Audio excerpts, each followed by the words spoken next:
નમસ્કાર, આપ જોઈ રહ્યા છો મતલબ ન્યૂઝ અને સૌરાષ્ટ્ર ટુ સુરત સાથે હું છું આપની સાથે નંદની। સમાચારોની શરૂઆત કરીશું। રાજ્યમાં કમોસમી વરસાદથી ખેડૂતોને વ્યાપક પ્રમાણમાં નુકસાન થયું છે, ત્યારે મુખ્યમંત્રી ભૂપેન્દ્ર પટેલે ગીર સોમનાથ અને જૂનાગઢ જિલ્લામાં કમોસમી વરસાદથી થયેલા નુકસાનની સમીક્ષા કરવા પ્રત્યક્ષ મુલાકાત લીધી હતી અને અસરગ્રસ્ત ખેડૂતો સાથે સીધી વાતચીત કરીને સ્થિતિની માહિતી મેળવી હતી। આ મુલાકાત દરમિયાન તેમની સાથે અર્જુન મોઢવાડિયા અને પ્રદ્યુમન વાજા પણ હાજર રહ્યા હતા।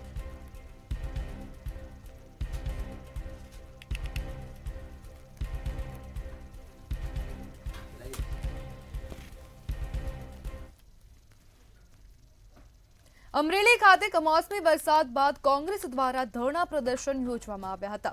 વડિયા ગામમાં કોંગ્રેસ દ્વારા પ્રતિક ધરણા કાર્યક્રમ યોજવામાં આવ્યો હતો, જ્યાં પૂર્વ વિપક્ષ નેતા પરેશ ધાનાણી, કોંગ્રેસ નેતા હાજર રહ્યા હતા। આ સાથે જ પૂર્વ ધારાસભ્ય પ્રતાપ દુધાત સહિત નેતાઓ ઉપસ્થિત રહ્યા હતા। ખેડૂતોના દેવા માફ કરવા પરેશ ધાનાણીએ નિવેદન આપ્યું હતું, તેમજ રેલી સ્વરૂપે મામલતદાર કચેરી ખાતે આવેદનપત્ર આપ્યું હતું। કણનું મણ કરી અને આખા જગતમાં ભૂખ્યા લોકોના જઠરાગ્નિ ઠારનારા જગતના તાત ખુદ આજે કમોસમી માવઠાના મારથી જીવવા માટે સંઘર્ષ કરી રહ્યા છે। બધાય ખેડૂતો ખૂબ સારા વર્ષની અપેક્ષાએ હતા, પણ આ છેલ્લા અઠવાડિયા 10 દિવસમાં અતિ ભારે કમોસમી માવઠાના કારણે મોઢે આવેલો કોળિયો છીનવાઈ ગયો। ખેડૂતોના ખેતર પડાની અંદર ઉભેલા કપાસમાં ઝીંડવે કોટા નીકળી ગયા, પાથરા તણાઈ ગયા, માંડવીના દાણા બધાય તમે જોવો છો એમ ફૂટી ગયા, સોયાબીનની સિંગુએ પણ કોટા કાઢી લીધા, સંપૂર્ણ પાક નિષ્ફળ ગયો છે। ખેડૂતને ઊભા કરવા જરૂરી છે। આજે દેશની અંદર સૌથી મોટી કોઈ રોજગારી આપતું હોય તો ખેડૂત આપે છે। ખેડૂતના ખેતરમાં 10 વીઘા જમીન હોય તો 5 ઘરના ભરણ પોષણ હાલતા હોય છે। કંપનીઓની અંદર અનાજ નથી પાકતું। આ દેશની અંદર કંપનીઓના 19 લાખ કરોડ દેવા માફ થતા હોય, કોંગ્રેસ સમયની અંદર 72,000 કરોડના મનમોહનસિંહે દેવા માફ કર્યા હોય, તો 30 વર્ષથી સત્તા ભોગવતી અહીંયાની સરકારને વિનંતી કરી કે કોઈ વાત નહીં, ફક્ત ખેડૂતના દેવા માફ કરો। કમોસમી વરસાદના કારણે ખેડૂતોને ભારે નુકસાન વેઠવાનો વારો આવ્યો છે, ત્યારે ભાવનગર કોંગ્રેસ સમિતિ દ્વારા ધરણા પ્રદર્શન યોજવામાં આવ્યું હતું અને પાક નુકસાનીને લઈ મામલતદાર કચેરીમાં આવેદનપત્ર આપવામાં આવ્યું છે। તાત્કાલિક ધોરણે સહાય પેકેજ જાહેર કરે તેમજ ખેડૂતોના દેવા માફ કરવામાં આવે તે અંગે માંગ કરવામાં આવી।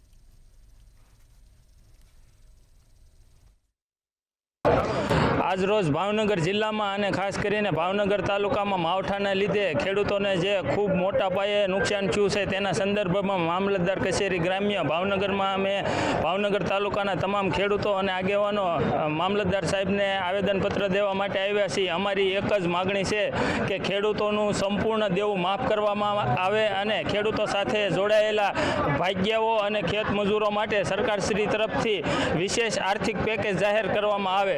જો તેમ નહીં કરવામાં આવે તો આગામી સમયમાં ખેડૂતો દ્વારા ઉગ્ર આંદોલન કરવામાં આવશે।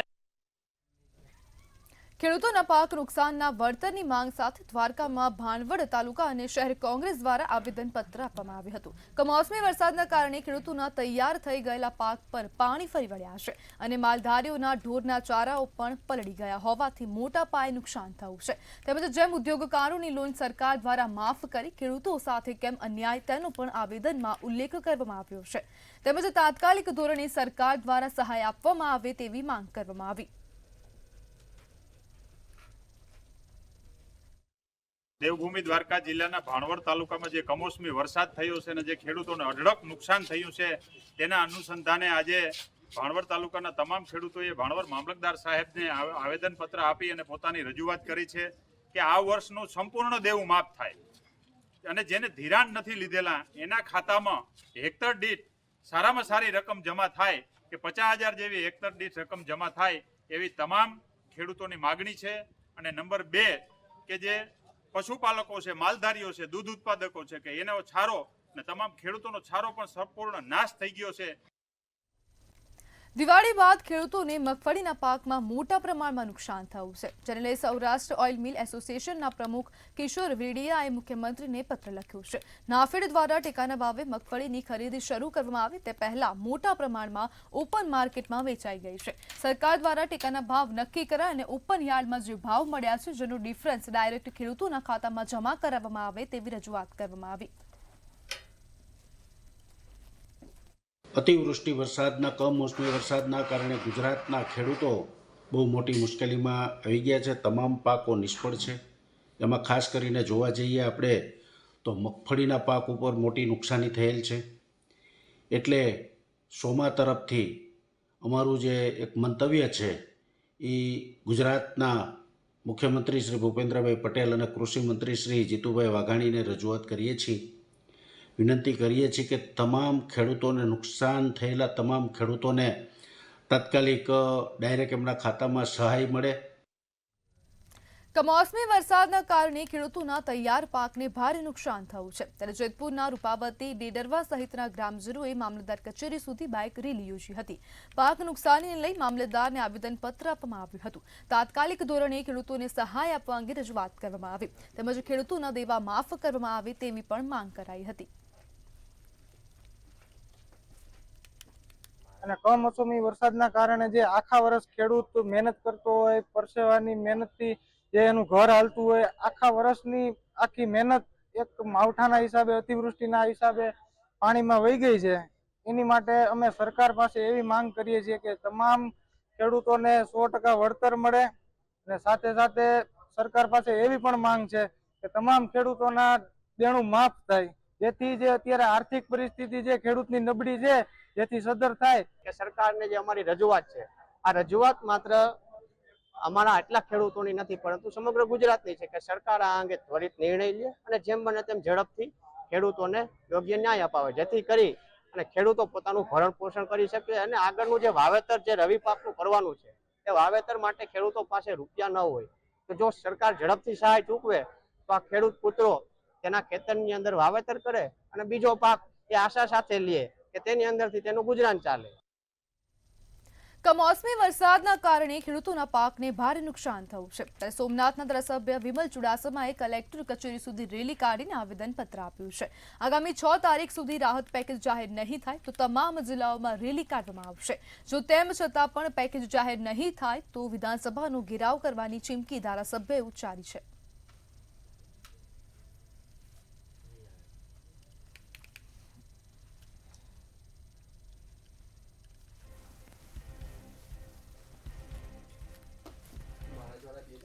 સુરેન્દ્રનગર જિલ્લામાં કમોસમી વરસાદ વરસ્યો હતો. ત્યારે કમોસમી વરસાદથી જિલ્લાના 10 તાલુકાઓના કુલ 500 ગામોમાં વરસાદી નુકસાન થયું હોવાનું સામે આવ્યું છે. નુકસાન બાદ વહીવટી તંત્ર દ્વારા તમામ તાલુકાઓમાં સર્વેની કામગીરી હાથ ધરવામાં આવી છે.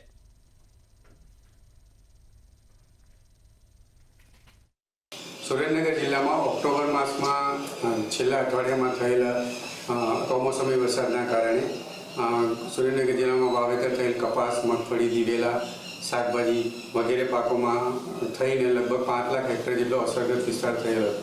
જેનો સુરેન્દ્રનગર જિલ્લામાં ગ્રામ સેવક, તલાટી, આત્માનો સ્ટાફ તથા અન્ય સ્ટાફની મદદ લઈ અને 500 જેટલી ટીમો બનાવી અને એના પંચરોજગારની કામગીરી પૂર્ણ કરવામાં આવેલી છે. જૂનાગઢમાં માંગરોળ તાલુકાના ખેડૂતોને મગફળીના પાકને ભારે નુકસાન થયું છે. ખેડૂતો દ્વારા મામલતદારને આવેદનપત્ર આપી દેવું માફ કરવાની અને તાત્કાલિક સહાયની માંગ કરવામાં આવી છે. મગફળીના ઘટેલા પાક અને ઊંચા ખર્ચને પગલે ખેડૂતો હાલ કષ્ટમાં છે. ખેતી ચાલુ રાખવા માટે સરકાર પાસે વધુ સહાય પેકેજની માંગ કરવામાં આવી છે.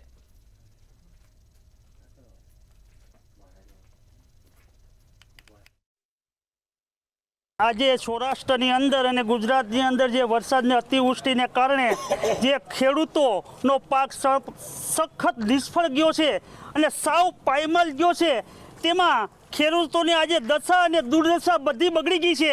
તેવામાં જો સરકાર જો સર્વે કરવાને બદલે, કારણ કે અત્યારે સમસ્ત પાક નિવૃત્ત ખલાસ થઈ ગયો છે, સર્વે કરવાને બદલે જો સરકાર સીધી લીટીમાં સીધી સહાય આપી દે એવું અમારી માગણી છે.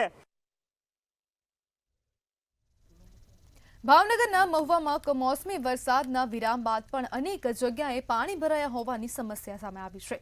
ત્યારે નગરપાલિકાના શોપિંગ સેન્ટરોમાં પાણી ભરાતા દુકાનદારો હેરાન પરેશાન થઈ રહ્યા છે. ત્યારે શું છે સમગ્ર સ્થિતિ, જોઈએ અહેવાલમાં. કમોસમી વરસાદના વિરામ બાદ પણ ભાવનગરના મહુવા નગરપાલિકાના શોપિંગ સેન્ટરમાં પાણીનો પ્રલય યથાવત જોવા મળ્યો. નીચેના બેઝમેન્ટમાં રહેલી દુકાનોમાં પાણી ભરાઈ ચૂક્યું છે.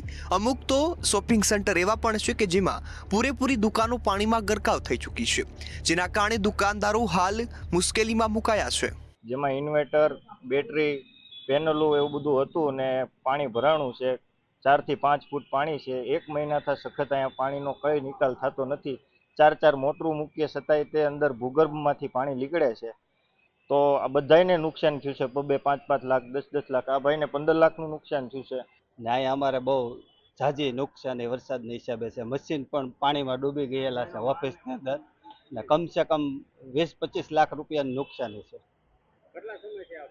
આ પ્રશ્ન અમારે છે 1.5 મહિનાથી અહીંયા કન્ટિન્યુ પાણી આમાં ભર્યું છે. દર વર્ષ નહીં, પણ આ વર્ષનું તો ફાઇનલ એમ એટલી નુકસાની. આ 4 મોટરો શરૂ છે પણ છતાંય પાણી નીકળતું નથી. 1.5 મહિનાથી અમે ધંધા વગરના છે. બધા અમે તમામ લોકો અહીંયા 1.5 મહિનાથી આ રીતે રીબાઈએ છીએ. 1.5 મહિનાથી કામ ધંધો તમામ બંધ છે. તમામ ગણો એટલે બધાને નુકસાની છે. 2 લાખ, 3 લાખની. આજે 1.5 મહિનાથી આના પોઝિશન છે. 4 મોટરો છતાંનો કોઈ નિકાલ થતો નથી. એટલે અમારી નમ્ર વિનંતી છે, આનો કોઈ નિકાલ કરીને અમને રોજીરોટી આપો. જ્યારે બેઝમેન્ટમાંથી પાણી કાઢવા માટે મશીનો પણ મૂકવામાં આવ્યા, તેમાં પણ જેટલું પાણી બહાર કાઢવામાં આવે છે તેટલું જ પાણી ફરીથી પાછું ભરાઈ જાય છે, જેના કારણે દુકાનદારોની પરેશાનીમાં વધારો થતો જોવા મળ્યો છે. મહુવા પંથકમાં જે ગત 27 તારીખથી જે અવિરત વરસાદ વરસ્યો, ત્યારે 20 ઇંચ કરતાં પણ વધારે વરસાદ વરસી ચૂક્યો છે. ત્યારે જનજીવન ઉપર એક પ્રભાવ પડવા પામ્યો છે, અસ્તવ્યસ્ત થવા પામ્યું છે. તો હું તમને દ્રશ્ય જે બતાવી રહ્યો છું તે કોઈ નદી નાળાના દ્રશ્યો નથી. તે લોકો જે કપડાં ધોઈ રહ્યા છે, તે નાહી રહ્યા છે, તે દ્રશ્યો મહુવા શહેરના સિટી વિસ્તારના જે વિસ્તાર છે તે વિસ્તારની કોમ્પ્લેક્સની અંદર જ અત્યારે ઘૂંટણસમાં પાણી ભરાઈ ચૂક્યું છે અને લોકોનું જે ધંધા રોજગાર હોય છે તે ઠપ થઈ જવા પામ્યું છે. હું તમને જે સીધા દ્રશ્યો બતાવવાની જે કોશિશ કરી રહ્યો છું, તે દ્રશ્યો અત્યારે જે આનંદન કોમ્પ્લેક્સ તરીકે ઓળખાતું જે કોમ્પ્લેક્સ છે, જે તે કોમ્પ્લેક્સ અમૃત બજારની અંદર જે ઘૂંટણસમાં અત્યારે હાલના તબક્કે 3 દિવસ વરસાદ રહી ચૂક્યો છે, ત્યારે પણ તે વિસ્તારના જે દ્રશ્યો સામે આવી રહ્યા છે ને લોકોની જે દુકાનો છે, દુકાનોની અંદર પાણી ભરાઈ ચૂક્યા છે. ત્યારે કાંઈક ને કાંઈક લોકોને હાલાકીનો સામનો કરવાનો વારો આવી ચૂક્યો છે અને અત્યારે ધંધા રોજગાર વગરના થઈ ચૂક્યા હોય એવા દ્રશ્યો સામે આવી રહ્યા છે. કારણ કે 1 મહિના કરતાં પણ વધારે અવિરત વરસાદ વરસવાની સાથે જ આ અમૃત બજારની અંદર કોમ્પ્લેક્સની અંદર પાણી ભરાઈ ચૂક્યા છે. આમ તો મહુવા શહેરની જો વાત કરવામાં આવે તો મહુવા શહેરના અનેક કોમ્પ્લેક્સોની અંદર પાણી ભરાવાના દ્રશ્યો સામે આવી રહ્યા છે. ત્યારે ચોક્કસ પ્રમાણે કહી શકાય કે જે નાના ધંધા રોજગાર વાળા હોય તેને માઠી અસર જોવા મળી રહી છે. કેમેરામેન હિંમત મકવાણા સાથે હર્ષદ દસાડિયા, મંતવ્ય ન્યૂઝ, મહુવા.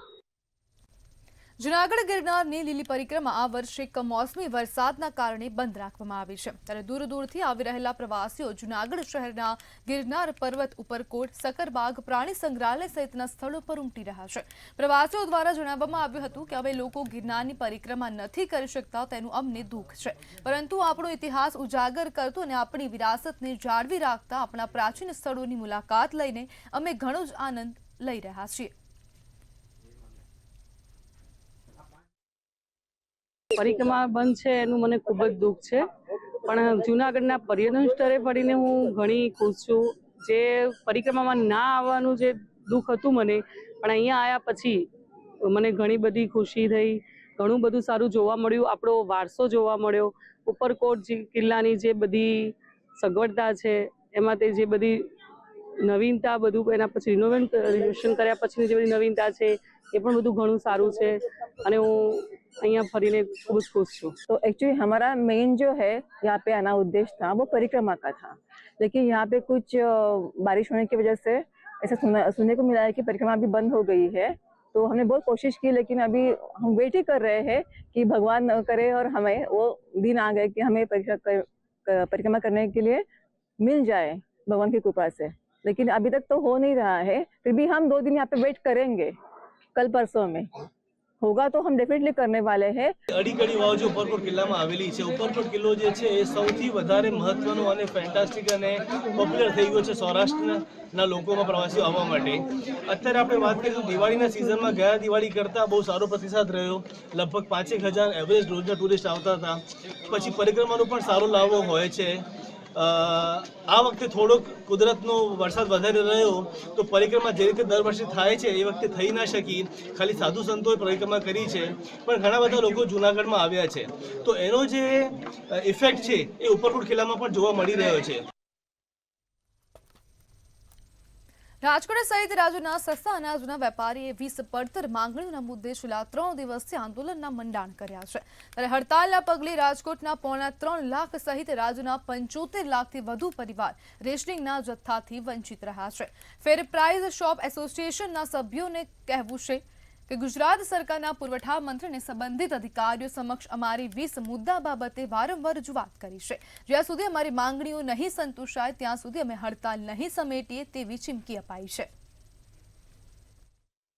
જે હડતાલના 3 દિવસ થયા છે અને અમારા 20 મુદ્દાની જે બાબત છે કે 20 મુદ્દા અમારા જે સરકાર દ્વારા અમે સમક્ષ રજૂ કરેલા હતા. ખાસ કરીને અમે લેખિતમાં રૂબરૂ મળી અને અનેક વાર રજૂઆતો કરેલી છે. તાત્કાલિક અમે હડતાલ ક્યારે કરવામાં નથી આવી. પેલી બાબત એ પણ કહી દઉં, એટલે સરકારમાં 1 તારીખે એક મિટિંગ પુરવઠા વિભાગ તરફથી કરવામાં આવી હતી. 1 થી 4 વાગ્યા સુધી મિટિંગ ચાલુ થઈ, એમાં પણ કોઈ સફળતા ન મળી. ત્યાર પછી કાલે 7 વાગે તાત્કાલિક વિભાગમાં બોલાવવામાં આવ્યો અમારા રાજ્ય એસોસિએશનના પ્રમુખોને. તો તાત્કાલિક ગયા, ત્યારે પણ કોઈ પણ જાતની સફળતા મળી નથી.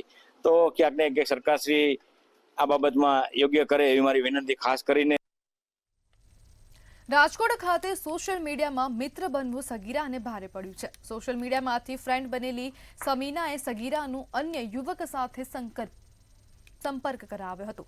મોરબીમાં રહેતી યુવતીની મદદથી 13 વર્ષીય સગીરા ઉપર દુષ્કર્મ ગુજારવામાં આવ્યું હતું. સગીરા જ્યારે મોરબી સમીનાના ઘરે ગઈ હતી ત્યારે તેના ભાઈએ પણ હડપલા કર્યા હતા. સમગ્ર મામલે સમીના સહિત 4 આરોપીઓની ધરપકડ કરવામાં આવી છે, તેમજ પોલીસે વધુ તપાસ હાથ ધરી હતી. ભક્તિનગર પોલીસ સ્ટેશન ખાતે તારીખ 2/11/25ના રોજ એક ફરિયાદ દાખલ થયેલી છે, જેમાં ફરિયાદીએ પોતાની દીકરી જેની ઉંમર 13 વર્ષ 7 મહિનાની છે તેની સાથે તેની એક ઇન્સ્ટાગ્રામથી મિત્ર થયેલી સમીનાબેન છે તેની સાથે મિત્રતા થયેલી. મિત્રતાના આધારે સમીનાબેન તેના બોયફ્રેન્ડ ફેજાન છે, ફેજાન સાથે મળી અને એમને એક સતીશ વિજયભાઈ ગોહિલની એમને ઓળખાણ કરાવેલી પછી તેની સાથે મોકલી, જેથી આ સતીશ જે છે એને અટલ સરોવર પાસે લઈ ગયેલો અને તેની સાથે કંઈક દુષ્કર્મ આચરેલું. ભુજમાં 2 યુવકોને તાલિબાની સજા આપવામાં આવી હતી. સ્થાનિકોએ રોમિયોગીરીની શંકાએ યુવકોના માથાનું મુંડન કર્યું હતું. અર્ધ મૂછો કાપીને ગુદાના ભાગે મરચાનો પાવડર નાખી નિર્દયતાથી માર માર્યો હતો. યુવકોને તાલિબાની સજા આપવાનો વિડીયો વાયરલ થતાં સમગ્ર પંથકમાં ચકચાર મચી જવા પામી છે. તાલુકાના લુંધિયા ગામે ખેડૂત પર હુમલો થયો છે. ખેતર પાસે કાંટાની વારને નુકસાન પહોંચાડવાના મુદ્દે વિવાદ સર્જાયો હતો. વિરોધ કરતા ખેડૂત પર હુમલો કરી ઇજાગ્રસ્ત બનાવવામાં આવ્યો હતો. લોહીલુહાણ હાલતમાં ખેડૂતને બગસરા હોસ્પિટલ ખસેડવામાં આવ્યો. ઘટનાની જાણ થતાં સરપંચ અને એસોસિએશનના પ્રમુખ હોસ્પિટલ ખાતે પહોંચ્યા હતા, જ્યારે બગસરા પોલીસે વધુ તપાસ શરૂ કરી છે.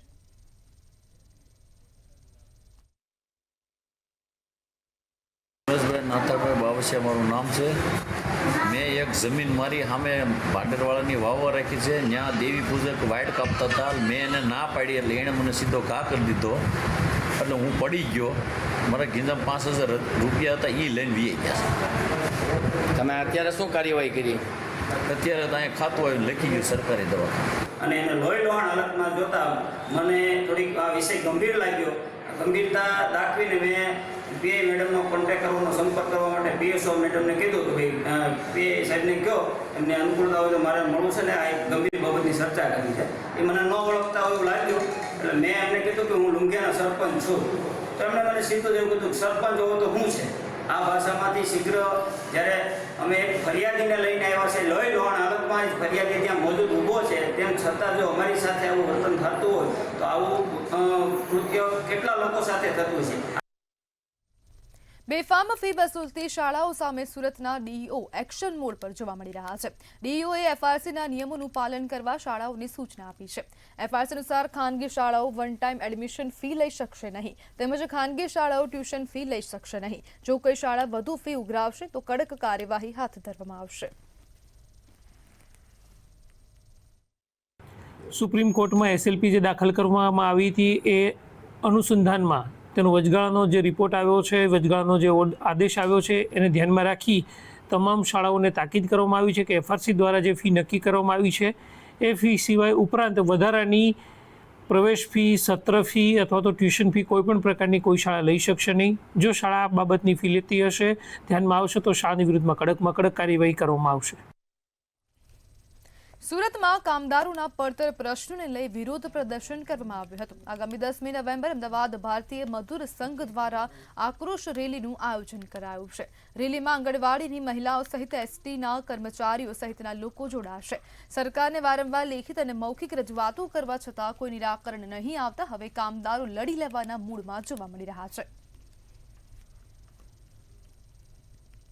ભારતીય મજદૂર સંઘ ગુજરાત પ્રદેશ તરફથી સરકારને વારંવાર લેખિત તેમજ મૌખિક કામદારોના પ્રશ્નો બાબતે રજૂઆત કરવામાં આવે છે।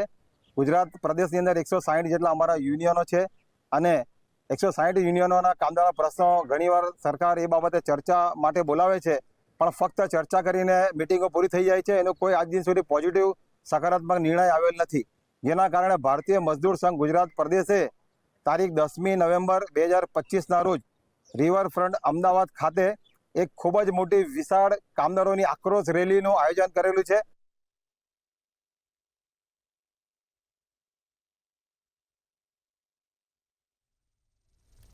સુરતના ઉમરપાડા દેવઘાટ ધોધમાં એક વ્યક્તિ ડૂબ્યો હોવાનું સામે આવ્યું છે। 42 વર્ષીય વ્યક્તિ મિત્રો સાથે ફરવા માટે આવ્યો હતો ત્યારે યુવક ઊંડા પાણીમાં ડૂબી જતા હોવાનો વિડીયો પણ સામે આવ્યો છે। ઉમરપાડા પોલીસે હાલ વધુ કાર્યવાહી હાથ ધરી છે।